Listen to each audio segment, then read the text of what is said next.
अस्सलाम वालेकुम dear students, welcome back to our YouTube channel. और आप देख रहे हैं एग्रीकल्चर विद अरुण सुरेश। और लास्ट के लेक्चर में हमने डिस्कस किया था एग्रोनॉमी की डेफिनेशन के बारे में। हमने पढ़ा था, हमने देखा था कि ये किस लैंग्वेज से इसका ओरिजिन है और क्या क्या ऐसी चीजें हैं जो एग्रोनॉमी से रिलेटेड है। हमने लास्ट लेक्चर में ये सारी चीजें कवर की थी।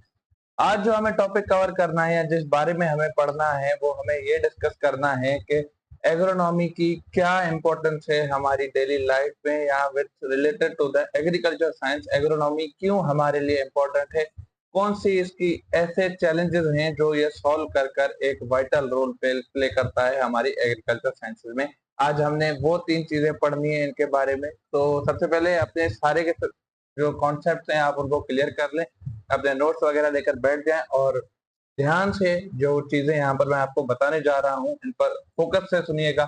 इंशाल्लाह आपको आज पता चलेगा कि एग्रोनॉमी की क्या इम्पोर्टेंस है, क्यों जरूरी है हमारी ज़रायत के लिहाज से। हम आज वो जानने की कोशिश करेंगे, ठीक है। चैनल पे अगर आप नए आए तो काइंडली चैनल को सब्सक्राइब करें। इस हमारी जो वीडियोस की हमने जो जल्दी स्टार्ट की है इसको ज्यादा से ज्यादा शेयर करें ताकि ज्यादा लोगों तक पहुंच सके और उन्हें भी अवेयरनेस पहुंचा सके कि आखिर हम जो ये एग्रोनॉमी पढ़ रहे हैं ये हम किस वजह से पढ़ रहे हैं, ठीक है। हमने कल इसने जो है इसकी डेफिनेशन हमने क्लियर कर ली थी कि एग्रोनॉमी क्या है, जिसमें हमने पढ़ा था कि एग्रोनॉमी जो एक ऐसी लैंग्वेज से निकला हुआ है जो कि ग्रीक लैंग्वेज से निकला हुआ है और जिसमें एग्रो के मीनिंग हमने पढ़े थे कि फील्ड और सॉइल के हैं और नोमो के मीन्स के मैनेजमेंट है। तो बेसिकली एग्रोनॉमी यही है कि मैनेजमेंट ऑफ सॉइल और फील्ड को हम कहते हैं एग्रोनॉमी के। किस तरह से कौन से फैक्टर्स को सॉल्व करके हम जो मैनेजमेंट करें वो सारा का सारा एग्रोनॉमी से रिलेट करता है, ठीक है। ये तो उसकी डेफिनेशन हो गई। आज हम पढ़ेंगे कि इसकी इंपॉर्टेंस क्या है, ठीक है। अब यहाँ पर ये लिखा हुआ है agronomy is the core stone of the modern agriculture. अब यहाँ पर कोर स्टोन से मुराद ये है कि बिल्कुल जो कि मॉडर्न एग्रीकल्चर में इतने सारे चैलेंजेस जो फेस आ रहे हैं वो एग्रोनॉमी उसका कॉर्नर स्टोन है, मतलब इसका मेन एसेंशियल पार्ट है एग्रोनॉमी किसका, मॉडर्न एग्रीकल्चर साइंस का, ठीक है।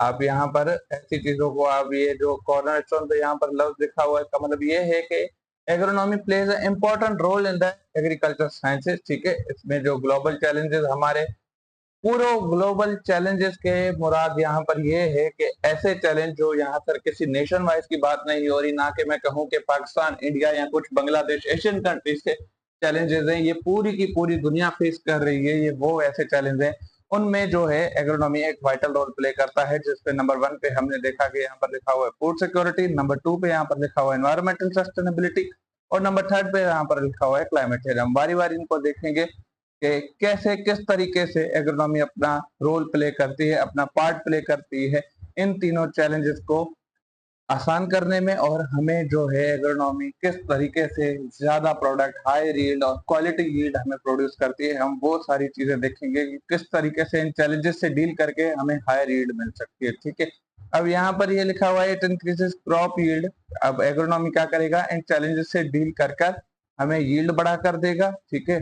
जो क्रॉप अपने लगाई है उसकी क्वालिटी इंक्रीज करेगा, नेचुरल रिसोर्सेज को यहाँ पर कंजर्व करेगा। यहाँ पर सेकंड नंबर पर जो हमने बात डिस्कस की थी कि एनवायरमेंटल सस्टेनेबिलिटी, यहाँ पर ये इसी चीज का जिक्र कर रहा है कि ये कंजर्व करेगा किसको, नेचुरल रिसोर्स को, ठीक है।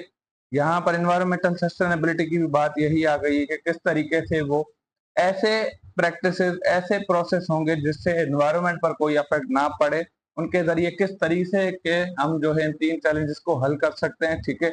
ऑप्टिमाइजिंग द रिसोर्स, किस तरीके से हम रिसोर्सेज को अच्छे से इस्तेमाल कर सकते हैं, और ऐसी कौन सी क्रॉप वेराइटीज। अब ये हिस्सा आ जाएगा प्लांट ब्रीडिंग एंड जेनेटिक्स के लिहाज से, पर इसमें एग्रोनॉमी का एक अच्छा खासा रोल है कि किस तरीके से कौन सी प्रैक्टिस से हमें जो है नई वेराइटीज, नई ब्रीड्स मिलती हैं, हमें नई वेराइटीज मिलती हैं क्रॉप की, और जो है एग्रोनॉमी हमें दोनों चीजें प्रोवाइड करता है। अब एग्रीकल्चर एक जो इतनी बड़ी हमारे पास इंडस्ट्री है, तो वो इंडस्ट्री हमें क्या दे रही है, एक नंबर 1 पर हमें वो दे रही है इकोनॉमिक स्टेबिलिटी और दूसरा हमें वो दे रही है इकोनॉमिक हेल्थ।